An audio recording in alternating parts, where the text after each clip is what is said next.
buenas noches para todos. Me presento, mi nombre es Oscar Marín, residente de la especialidad de Medicina de Urgencia de la Universidad de Caldas. Vamos a hacer una revisión acerca de la intoxicación por inhibidores de colinesterasa y a modo de introducción, los organofosforados y los carbamatos son sustancias que actúan como inhibidores de diferentes serinas esterasas con una afinidad especialmente alta por la acetilcolina. Es una enzima que es vital para controlar los niveles de acetilcolina en las uniones sinápticas neurales.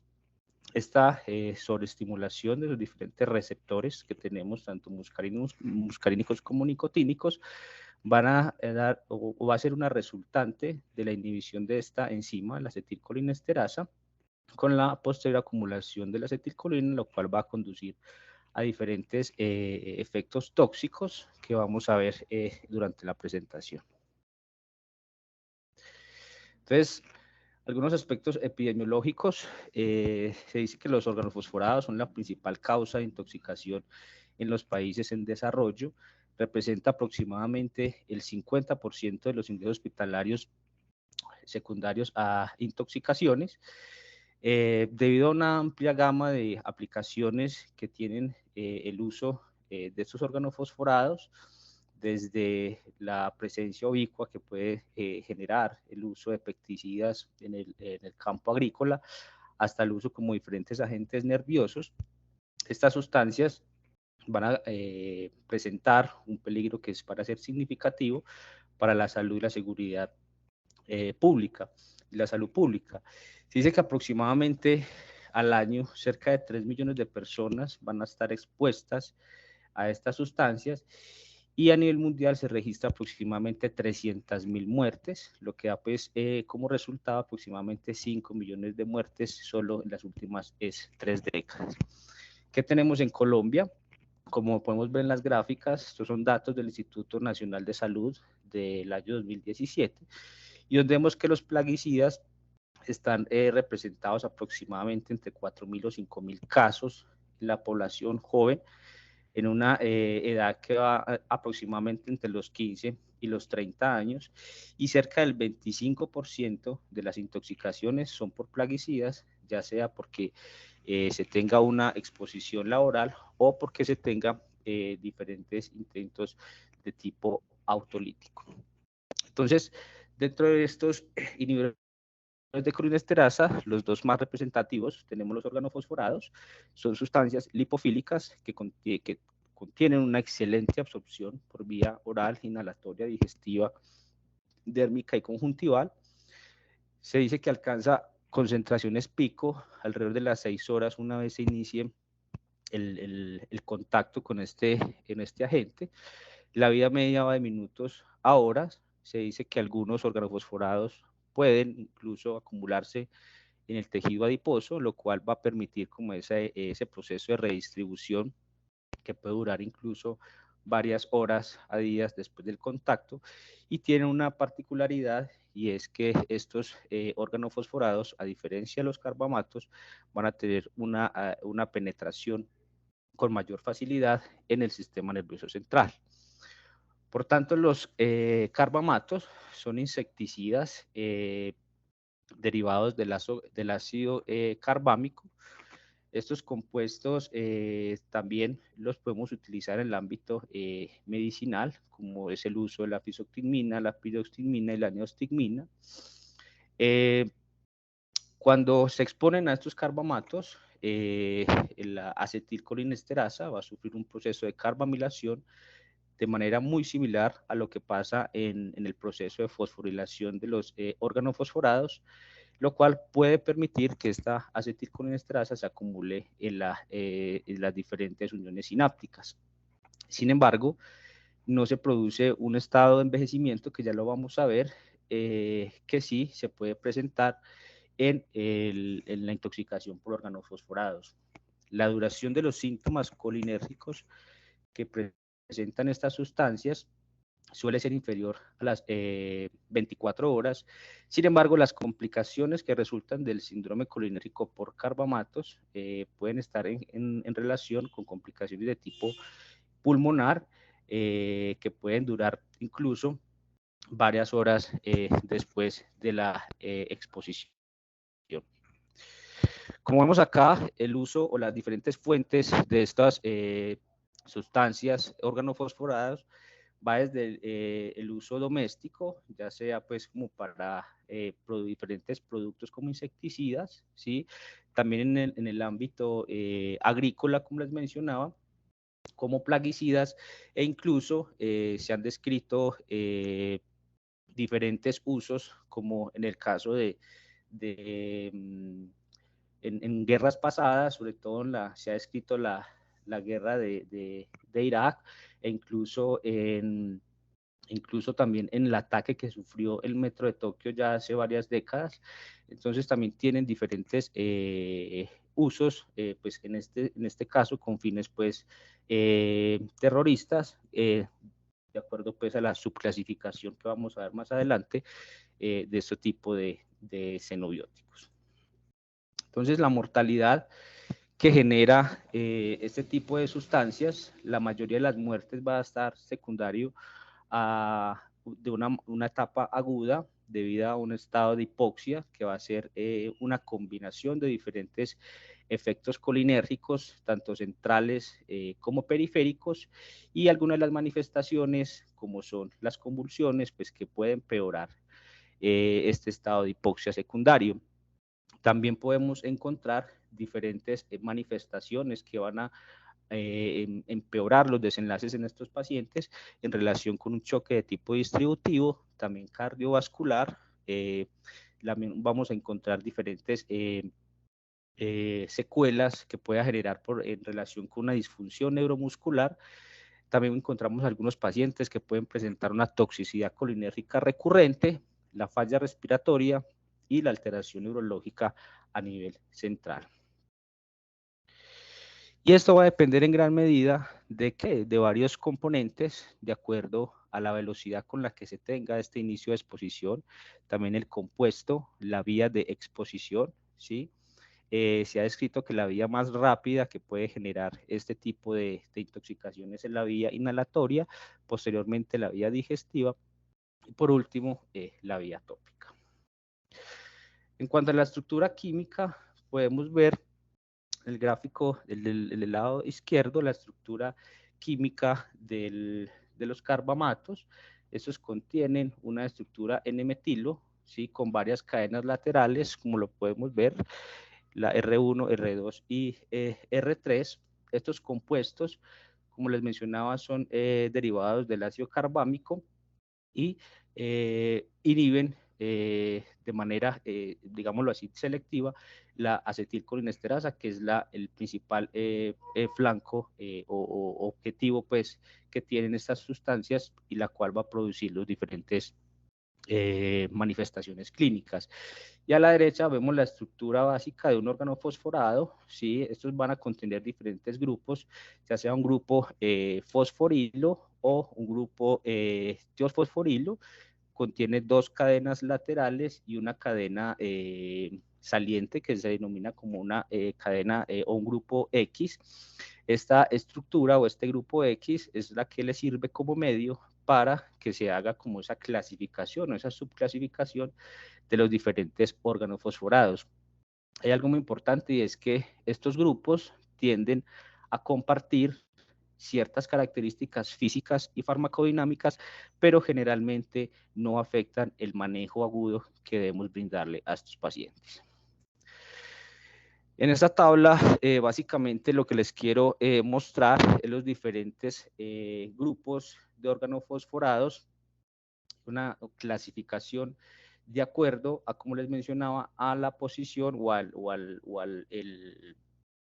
compuesto que está unido a ese grupo saliente o ese grupo X, ¿cierto? Entonces tenemos 4 clasificaciones. Los compuestos del grupo 1 van a contener un nitrógeno cuaternario en la posición X, y este se denomina colectivamente este grupo como las fosforilcolinas. Estas sustancias son las que generalmente o se originaron como agentes de guerra, son potentes inhibidores de la colinesterasa y pueden estimular directamente los diferentes receptores colinérgicos. El grupo 2 se denominan fluorofosfatos porque presentan una molécula de flúor que se adhiere a ese grupo X. Estos compuestos son volátiles y son altamente tóxicos y también tienen, pues, como se ha descrito, como un agente que se usa en, en el ámbito, pues, de guerra o de terrorismo, por llamarlo así. El grupo 3 está compuesto por una molécula de cianuro o un grupo halógeno distinto al flúor. Los compuestos más conocidos en este grupo son los cianofosfatos, como el agente bélico, el tabú. Y el cuarto grupo es el grupo, pues, más amplio, que que va a comprender diferentes subgrupos. La mayoría de los insecticidas que se usan hoy en día pertenecen a este grupo. Hay una, digámoslo, como una subclasificación en relación con el metabolismo que generan estos diferentes organofosforados y se ha descrito como un grupo oxones, que son sustancias organofosforadas que van a inhibir directamente la enzima colinesterasa sin la necesidad de que se produzca un metabolismo a nivel hepático. Y hay otras sustancias que se conocen como los tiones, que estas van a requerir un metabolismo hepático y se conocen como inhibidores indirectos. Caso o un tipo de esto conocemos como el paraoxón o como el malaoxón, y que requieren, pues, de este metabolismo hepático para poder que sean activados. Entonces, en cuanto a la síntesis de la acetilcolina, recordemos, pues, que la acetilcolina es un neurotransmisor que se produce en la terminal nerviosa a partir de la acetil-CoA, que se produce a nivel de las mitocondrias a partir de la glucosa y la colina. A través de la acetilcolina sintetasa o la colina acetiltransferasa se van a producir finalmente las diferentes moléculas de acetilcolina. Una vez se sintetizan, estas moléculas se llevan o se transportan en diferentes vesículas de almacenamiento mediante un consumo energético a través del ATP. La colina, para la formación de acetilcolina, pues sabemos que la podemos adquirir en la dieta o mediante la recaptura del espacio intercelular en la misma neurona, como se usa en el neurotransmisor. Entonces tenemos que la acetilcolina a nivel de los diferentes receptores va a tener su función tanto a nivel simpático como parasimpático y a nivel de la placa neuromuscular. Como vemos a nivel simpático, vemos que la acetilcolina la encontramos a nivel de los ganglios, a nivel preganglionar, mientras que para el sistema parasimpático la encontramos tanto a nivel del sistema preganglionar como en el sistema postganglionar y también a nivel de la placa neuromuscular, y esto es lo que nos va a generar diferentes manifestaciones clínicas, como lo vamos a ver un poco más adelante.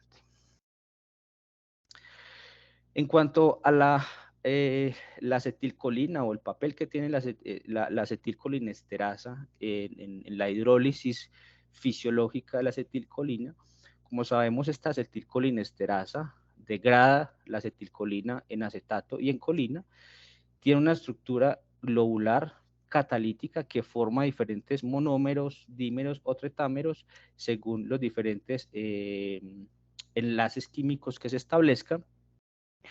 Los diferentes organofosforados se unen específicamente a este grupo hidroxilo, en el cual es el sitio activo que se genera a nivel de la hendidura que forma la enzima acetilcolinesterasa. A medida que esta acetilcolinesterasa se cinde de este grupo hidroxilo, el organofosforado se adhiere o se inserta en esta unión, lo cual va a provocar una unión inicialmente estable, que puede ser reversible, y también podemos encontrar que este grupo fosfato o este fósforo que es sustituido por este grupo organofosforado, lo cual va a generar, si no se hace un manejo pronto o adecuado, pues de que esta unión sea mucho más, que se convierta irreversible. Entonces aquí podemos ver que cómo se genera este proceso o esta acción que genera esta enzima, la acetilcolinesterasa, en la formación y en la síntesis la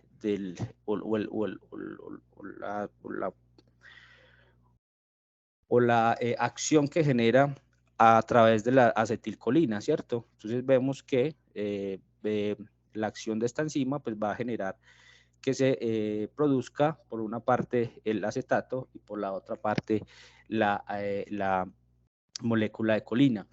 Sin embargo, podemos ver que una vez el órgano fosforado pues se une a esta enzima o cualquiera de estas sustancias, va a generar esa inhibición de la función de la acetilcolinesterasa al producir esa fosforilación de ese grupo hidroxilo en ese sitio activo, y esta va a ser la primera reacción química que ocurre muy rápidamente. Como les mencionaba posteriormente, una vez la acetilcolinesterasa se activa, esta tiene la capacidad de regenerarse mediante unión hidroxilo que ataca ese residuo de serina que estaba acetilado y elimina el resto del fósforo o esa unión que había con ese grupo fosfato y puede producir liberación de esa enzima activa, y es lo que nosotros vemos como una segunda acción que se presenta durante este proceso químico. Sin embargo, durante este proceso regenerativo es mucho más lento que el mismo proceso de inhibición, y esto va a requerir de horas a días para que ocurra este tipo de reactivación espontánea. Algunos textos mencionan que esto incluso puede demorar incluso hasta 30 horas de acuerdo al compuesto que se una a la enzima. Mientras esta enzima esté en un estado, digámoslo, inactivo, la enzima, la acetilcolinesterasa, es propensa a un proceso que llamamos como envejecimiento, y es como esa unión irreversible que se genera en la cadena lateral del grupo alquilo, de ese grupo fosfato, y ya en este punto, pues, o ya esa acetilcolinesterasa envejecida ya no va a poder reaccionar, sobre todo con el agua, y no se puede regenerar esta enzima, y esto es uno de los mecanismos del por qué algunos pacientes a los cuales se demora el tratamiento, sobre todo con el uso de las oximas, pues no va a tener un beneficio más allá de las 24 o 36 horas, porque ya ese envejecimiento que produce la enzima, pues no va a catalizar o no va a producir un proceso catalítico para regenerar y para que la enzima pueda actuar nuevamente. Aquí lo podemos ver un poco mejor. Vemos que la acción que se genera por la enzima acetilcolinesterasa, en el cual pues se pierde este grupo X, ¿sí? El organofosforado se une a la enzima, produce una inhibición, llamémoslo así, de manera temprana, y esto va a generar pues los diferentes manifestaciones clínicas agudas, y es en este punto donde los pacientes pueden ser susceptibles de manejo tanto con la atropina como las oximas, pero vemos que posteriormente se produce ese proceso de inhibición irreversible, y ya esos pacientes, el uso de las diferentes oximas o de las oximas no va a tener pues un manejo pues indicado en estos pacientes, ya que esta unión irreversible provoca ese envejecimiento de la enzima, y ya estos pacientes probablemente la única, pues dentro del manejo terapéutico que vamos a ver también más adelante, que es solamente el uso de la atropina. Entonces vemos en esta gráfica el funcionamiento normal de la acetilcolina. Entonces vemos que estas sustancias, esta acetilcolinesterasa, tiene la posibilidad de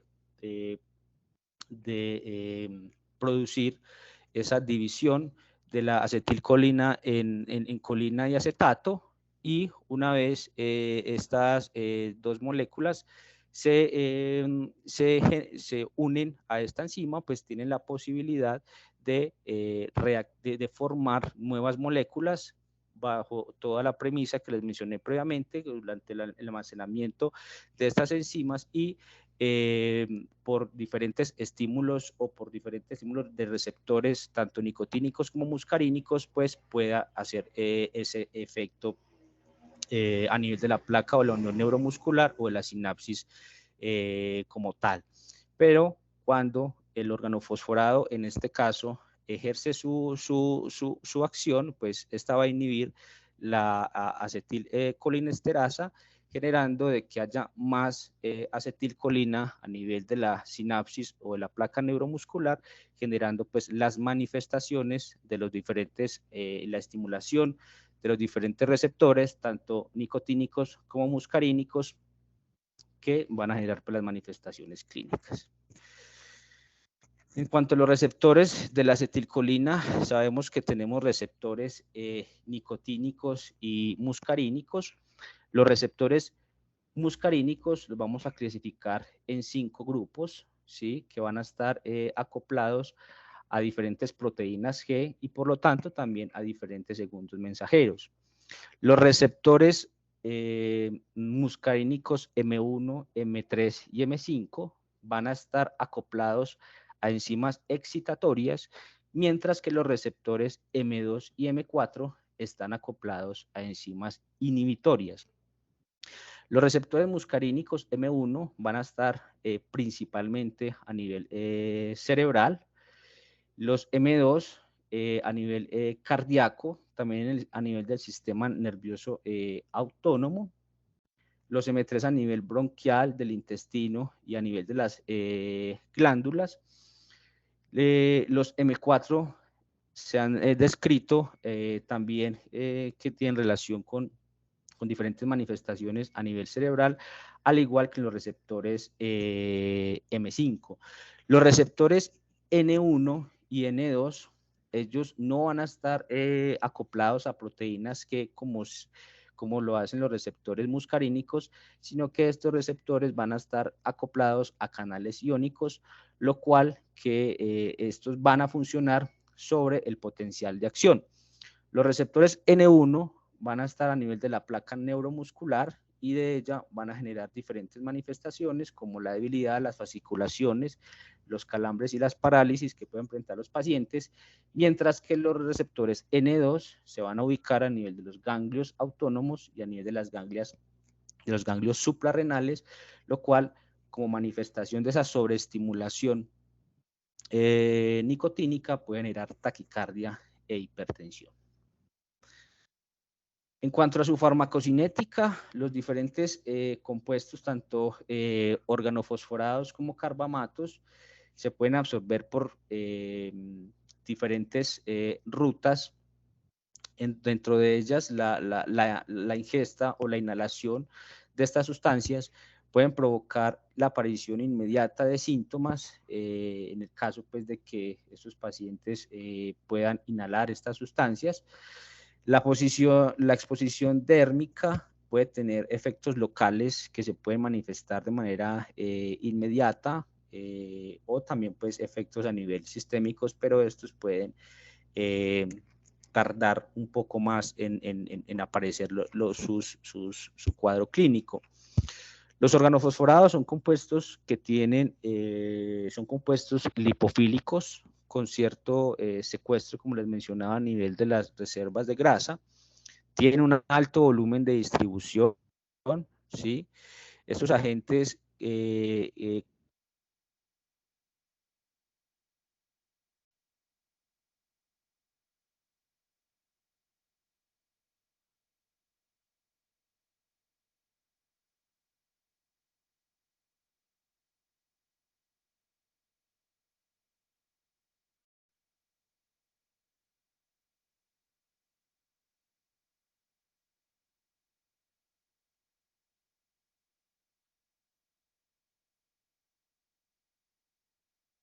Volcar, creo que te falla el micrófono. ¿Me escuchan ahí?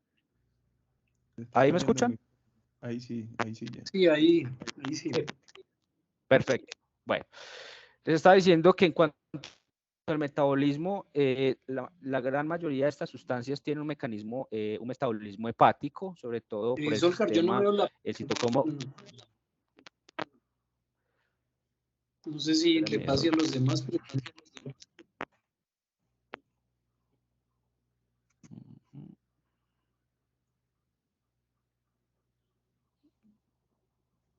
Ahí me pueden ver, ¿se ve mejor la pantalla? Sí, yo la veo bien. Doctor Morada, ¿ve la pantalla? Sí, sí.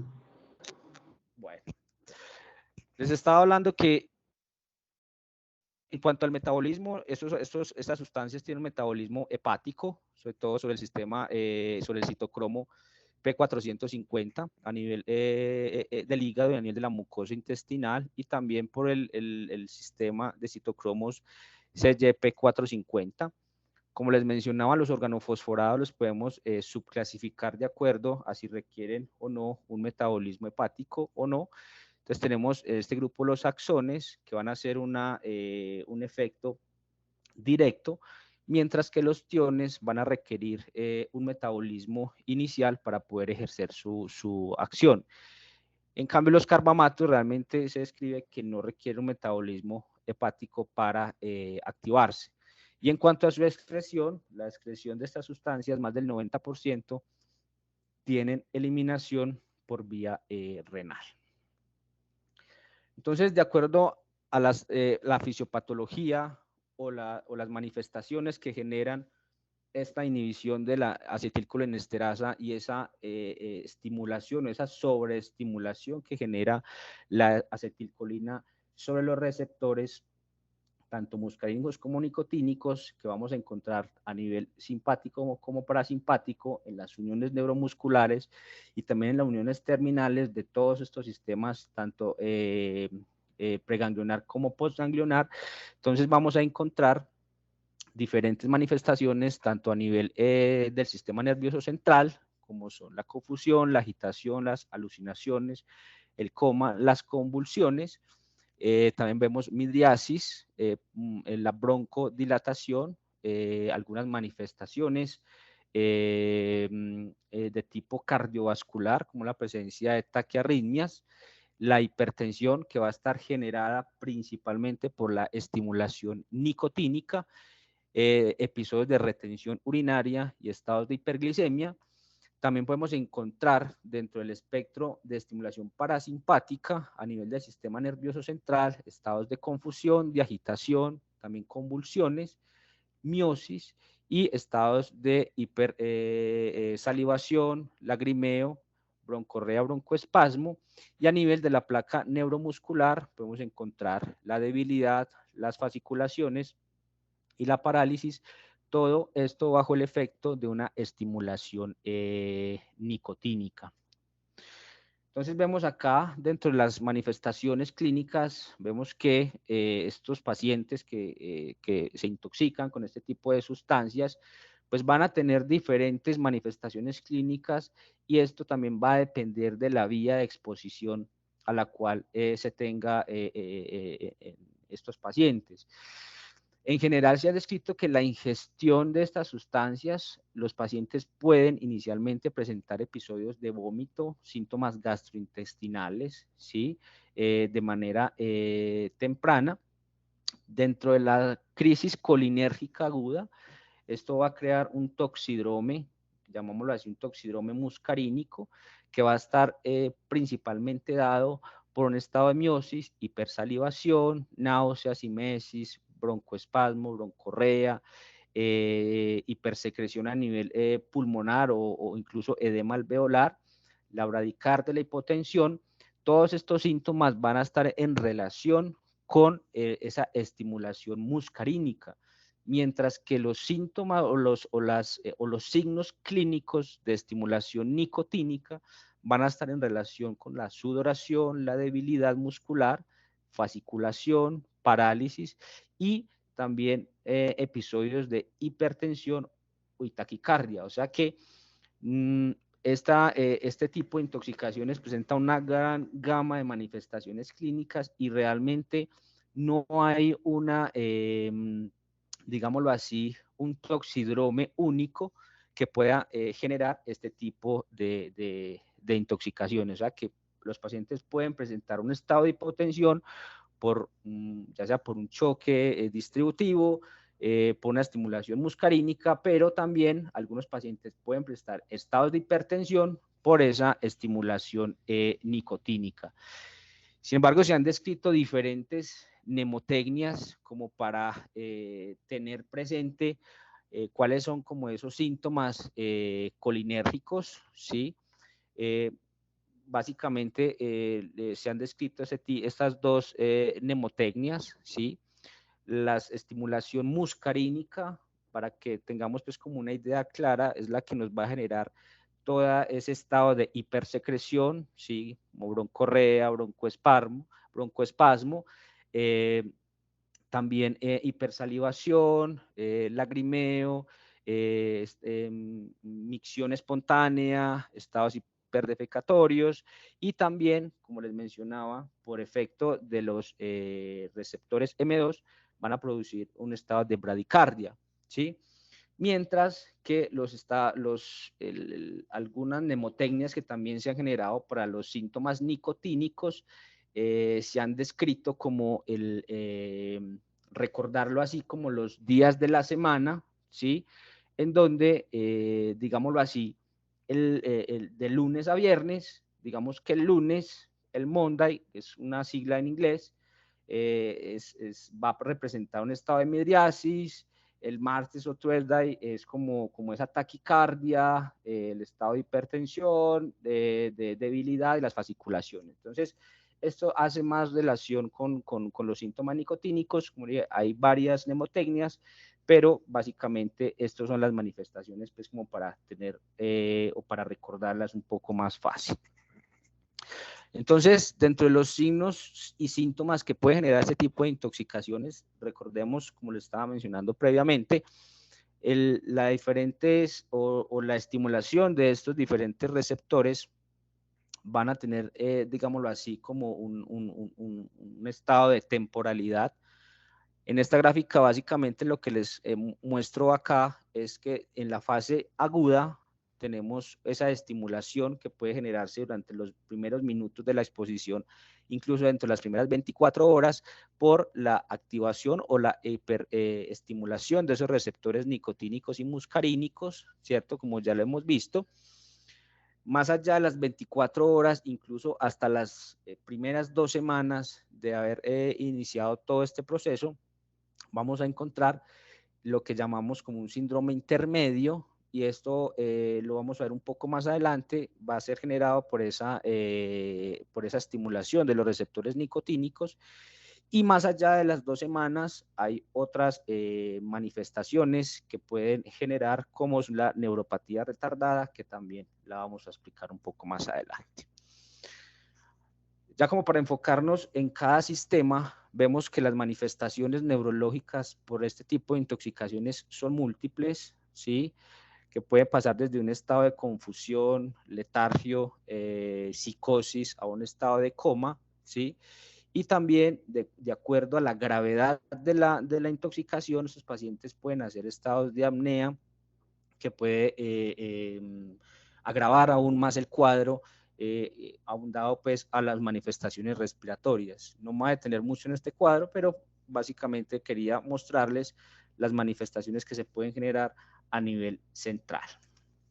Dentro de las manifestaciones cardíacas, como les mencionaba, de acuerdo a la estimulación de estos receptores podemos encontrar estados de bradicardia, de taquicardia, la presencia de arritmias. Se han descrito una de ellas, las arritmias ventriculares por las torcidas de puntas, estados de fibrilación ventricular, asistolia, cambios a nivel del electrocardiograma, sobre todo en el segmento ST, también a nivel de la onda T, diferentes bloqueos AB, prolongación del intervalo QT, y ya como cambios histopatológicos hay algunas series de casos en pacientes que han fallecido por este tipo de intoxicaciones. Podemos ver algunas cambios histopatológicos en relación con algún procesos de pericarditis o trombos auriculares o incluso hipertrofia o dilataciones del ventrículo derecho en relación con estos cambios que se producen a nivel del intersticio de la célula miocárdica en relación con todo ese componente inflamatorio que genera esta intoxicación. A nivel respiratorio, podemos ver que la insuficiencia respiratoria puede ocurrir aproximadamente entre un 24 a un 66% de los pacientes. La exposición a estos compuestos generalmente causan el síndrome colinérgico agudo, que va a caracterizarse principalmente por reducción de ese impulso respiratorio a nivel central y por ese estado de hipersecreción que se genera o ese broncoespasmo que va a empeorar ese estado de hipoxia, ¿sí? Con lo cual pues va a empeorar todos los síntomas respiratorios que van a presentar estos pacientes. Entonces es así que en el estado agudo, como les mencionaba, las manifestaciones pulmonares van a estar con ese aumento de las secreciones a nivel pulmonar, la broncorrea, el broncoespasmo, que van a generar un estado de una falla respiratoria aguda, y asociado a esto, pues algunos pacientes pueden presentar, si hay un compromiso neurológico mucho más marcado, estados de broncoaspiración que pueden empeorar esa insuficiencia respiratoria. Y también podemos ver como en el síndrome intermedio, ocasionado por esa disfunción a nivel de la placa neuromuscular, también una falla respiratoria secundaria a todo este proceso. También se han descrito algunas manifestaciones clínicas que no son infrecuentes. La pancreatitis es una de ellas, ¿sí? Se informa o se han descrito que aproximadamente la pancreatitis se puede generar en aproximadamente el 12.8% de los pacientes. Dentro de la patogénesis que se ha descrito en la agresión, se ha dicho que esta se debe o es secundaria a esa estimulación colinérgica excesiva a nivel del páncreas y también a una hipertensión ductual. El páncreas también tiene receptores nicotínicos, en este caso los receptores N1, y se han descrito que concentraciones de amilasa por encima de 360 es un pronóstico o es un mal pronóstico para que estos pacientes puedan presentar un síndrome intermedio. Secundario a esto también se han descrito estados de hiperglicemia generados por esa noxa que se genera a nivel pancreático. Entonces, en cuanto al diagnóstico de este tipo de intoxicaciones, básicamente es prácticamente un diagnóstico que se va a generar por una adecuada historia clínica y un adecuado examen físico. Los síntomas, como les mencionaba, tanto muscarínicos como nicotínicos, pues nos deben aumentar la sospecha clínica de que el paciente esté cursando con este tipo de intoxicación. Hay una, digámoslo así, como una pregunta acerca de si los niveles séricos de la actividad de las colinesterasas, pues en el ámbito de urgencias tienen utilidad, y realmente la medición de de estos niveles séricos, pues realmente en el estado agudo, o por lo menos en urgencias, no nos va a cambiar pues como el manejo que debemos hacer en estos pacientes. Dentro del panel de laboratorios que debemos solicitar de ingreso, tenemos o solicitamos un hemograma, la concentración de electrolitos como el sodio, el potasio, el magnesio, y es indispensable en todo paciente intoxicado, como lo vimos en la última revisión, la toma de un electrocardiograma. Como les mencioné, hay diferentes alteraciones que se puedan generar por este tipo de intoxicaciones. Entonces, en cuanto al manejo, pues recordar pues siempre hacer el ABCDE, ¿cierto? Estos pacientes, dependiendo de la vía de exposición, pues es muy importante hacer una historia clínica detallada y eso unirlo a los hallazgos físicos que nosotros podamos encontrar. Sin embargo, el primer paso que nosotros debemos de hacer para el manejo de nuestros pacientes con intoxicación es la protección personal, ¿cierto? Algunos de esos pacientes pueden tener todavía impregnado este tipo de sustancias en la ropa o en el cuerpo, ¿cierto? Que pueden generar, pues, o puede, sí, generar una exposición o una intoxicación, envenenamiento en el personal de la salud. Entonces, paciente se debe retirar toda la ropa, ¿cierto? Hay que hacer, si hay una exposición dérmica, pues hay que hacer un adecuado lavado general en estos pacientes como para eliminar el tóxico y que no se perpetúe esta intoxicación.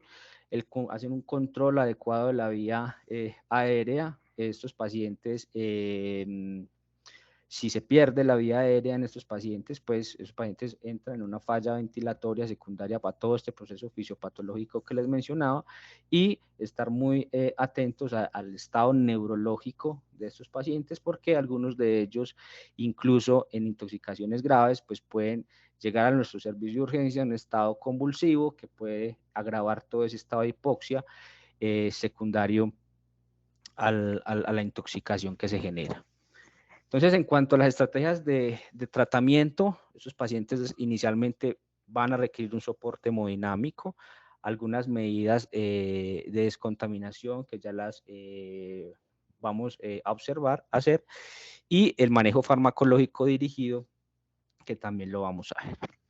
Entonces, en cuanto a las medidas de descontaminación, sobre todo las medidas de descontaminación gastrointestinal después de una ingestión por organofosfonados o por carbamatos, realmente la literatura no hay una recomendación fuerte para realizar estas medidas de descontaminación, ¿sí? Se han descrito que este tipo de sustancias, ya sea un organofosforado o un carbamato, a menudo pueden estar disueltos con otro tipo de sustancias como hidrocarburo, y el hacer como una descontaminación mecánica pues puede generar o puede incluso provocar episodios de aspiración y provocar un estado de neumonitis química.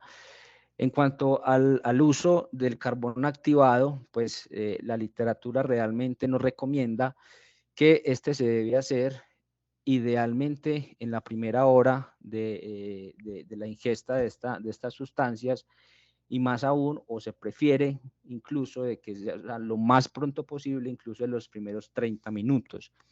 El uso del carbón activado, como ya lo hemos visto, la dosis que se recomienda para realizar esta medida de descontaminación es 1 gramo por kilo, y pues hay que estar pues muy pendientes de estos pacientes, porque estos pacientes pueden presentar un hilio inducido también por el uso de la atropina. Entonces podemos utilizar diferentes catárticos.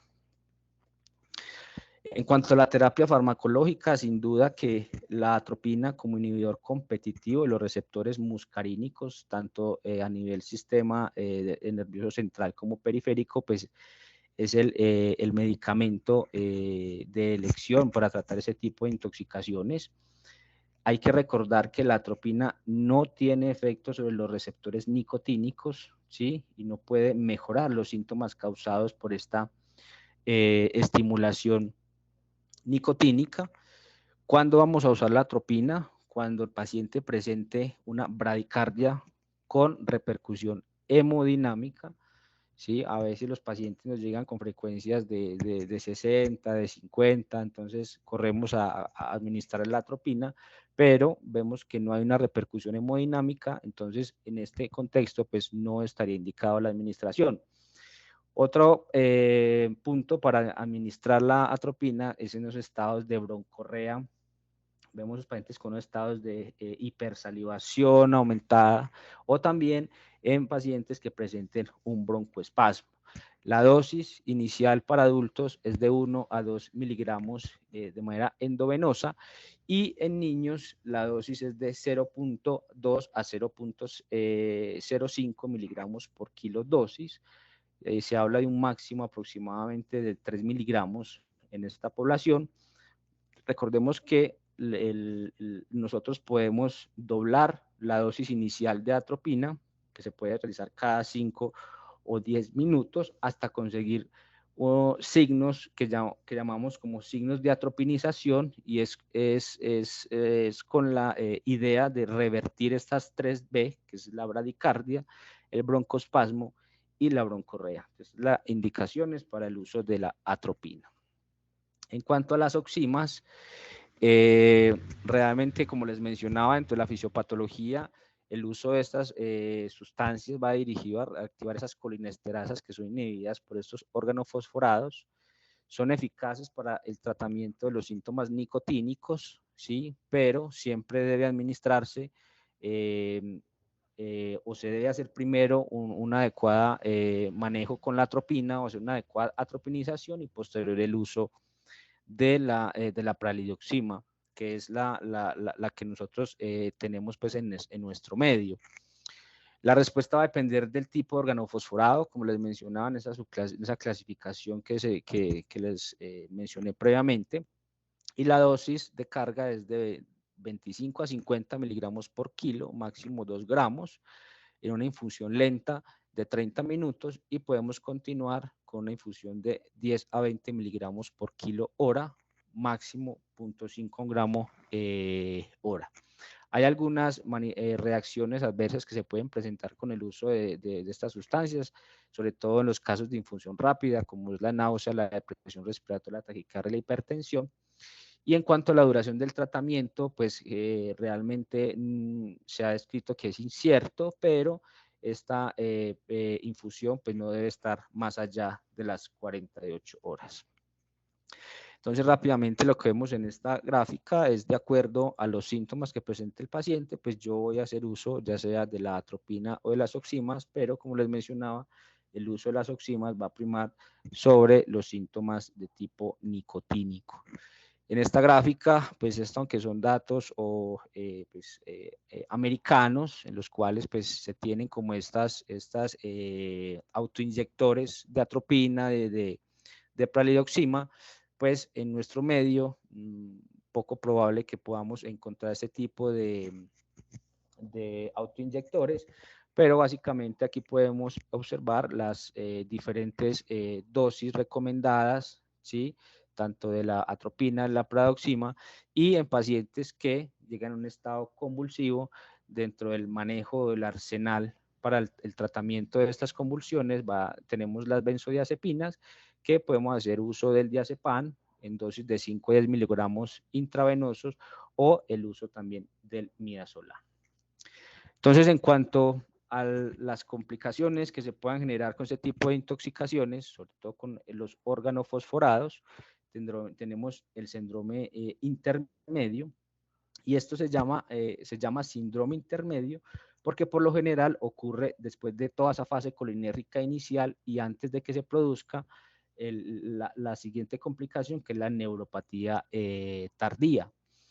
Este síndrome intermedio ocurre entre las 24 y las 96 horas después de la intoxicación por órganos fosforados y después de esa reducción o esa resolución, perdón, de la crisis colinérgica. Se ha descrito una incidencia aproximada entre el 10 al 40% con este tipo de intoxicaciones por organofosforados, y se ha descrito de que o el mecanismo que se genera va a ser por esa disfunción tardía a nivel de la placa neuromuscular, y esto se deba posiblemente a ese efecto que genera el órgano fosforado, ese efecto de envejecimiento o esa reactivación tardía de la acetilcolinesterasa. Por lo tanto, estos pacientes, dentro de las estrategias de manejo, tenemos las oximas, pero si ya después de esas 24 horas entramos en esa etapa de envejecimiento, pues realmente las oximas en este contexto no va a tener ninguna indicación. Dentro del examen clínico que nosotros podemos encontrar en esos pacientes, vemos que ellos van a manifestar o podemos ver un estado de debilidad, de parálisis, sobre todo los músculos respiratorios, de los músculos proximales de las extremidades, los músculos faciales y del cuello. Y algunos de los síntomas, sobre todo o las manifestaciones clínicas tempranas, y comúnmente lo podemos ver en estos pacientes, es la debilidad en la flexión del cuello, y esto es como uno de los signos tempranos que nos puede hablar de que este paciente puede entrar en un síndrome intermedio.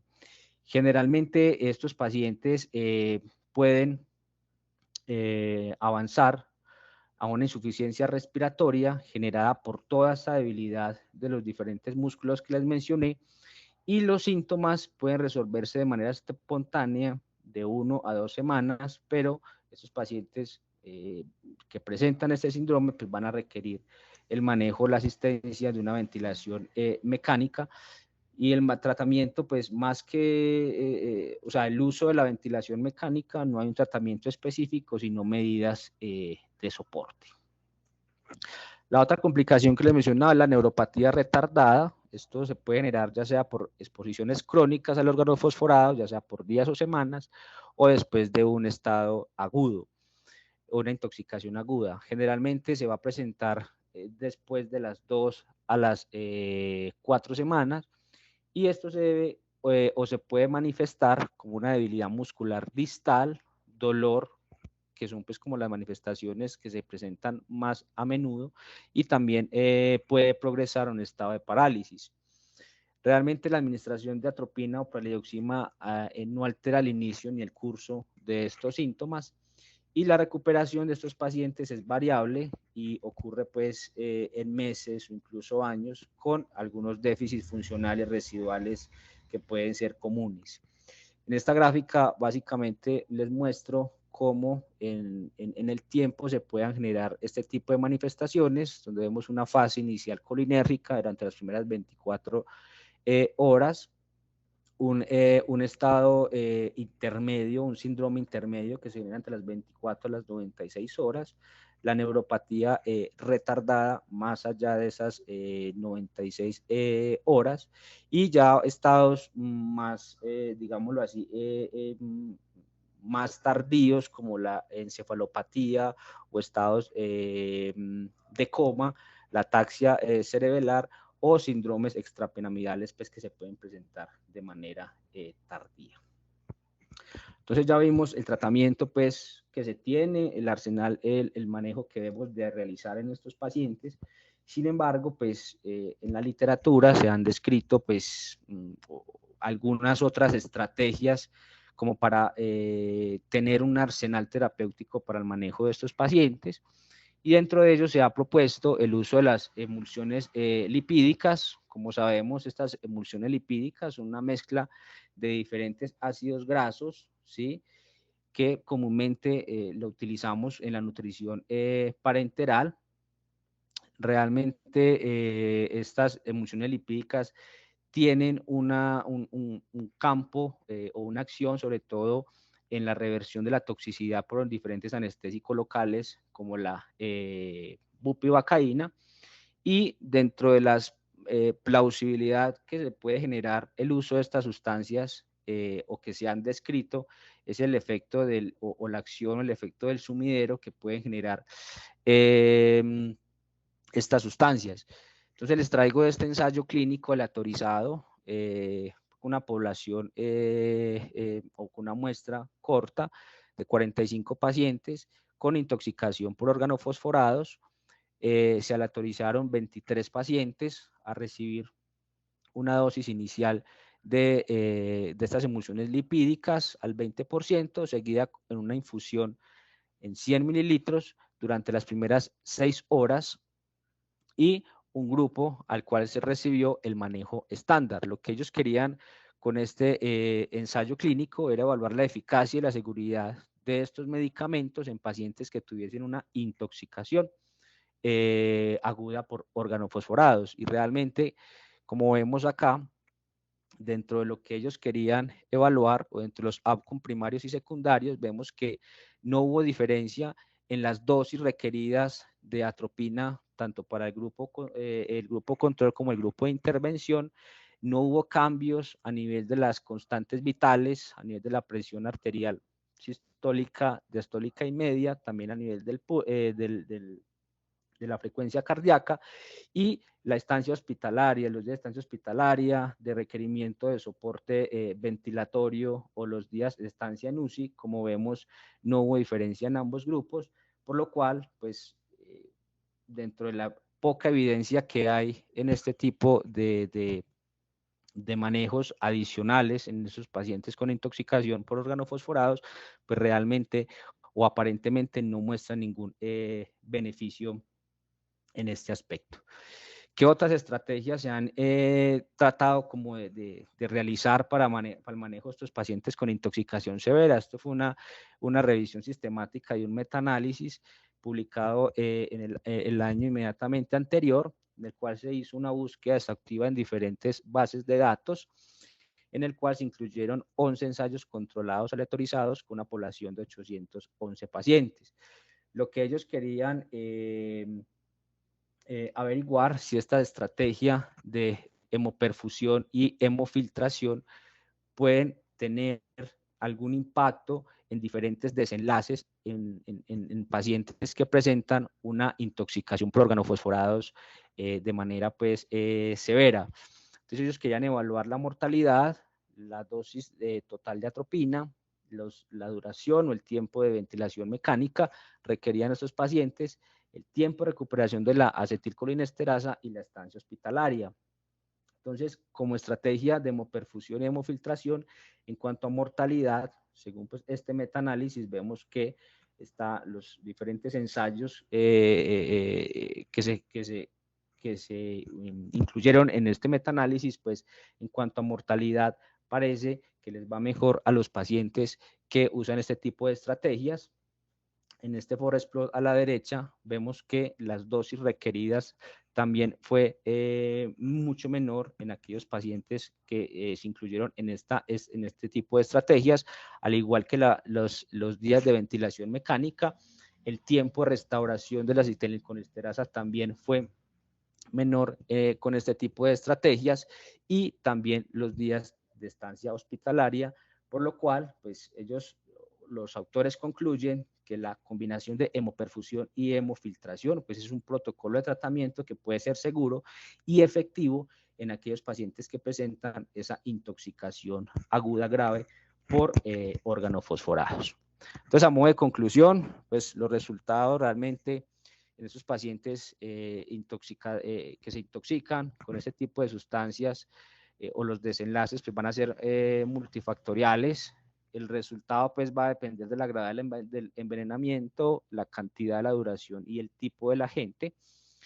Hay que recordar pues que ciertos organofosforados van a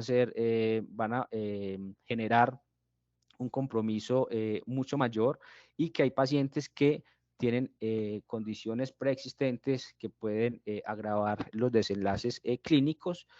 La mortalidad en esos pacientes sigue siendo alta, especialmente los que tienen intoxicación por organofosforados. Realmente, como les mencionaba, el tratamiento o lo que debemos hacer en estos pacientes es unas medidas medidas agresivas, pero en relación con una estabilidad hemodinámica, el uso de diferentes agentes antimuscarínicos como reina del tratamiento en estos pacientes, la atropina. Las oximas es una opción si se administra de manera temprana y solo para revertir esos síntomas nicotínicos. Realmente hay que tener en cuenta que estos pacientes con intoxicación por organofosforados pueden desarrollar un síndrome intermedio y una neuropatía retardada, entonces hay que hacer una vigilancia clínica muy estrecha y realmente el manejo de nuestros pacientes es un reto clínico. Como les mencionaba, no hay unos signos clínicos patognomónicos para determinar de que ese paciente pueda estar cursando o con un síntoma o con una intoxicación, ya sea por organofosforado o por carbamato, y si conocemos la fisiopatología de ese tipo de intoxicaciones, pues vamos a lograr mejores resultados. Muchas gracias, quedo atento.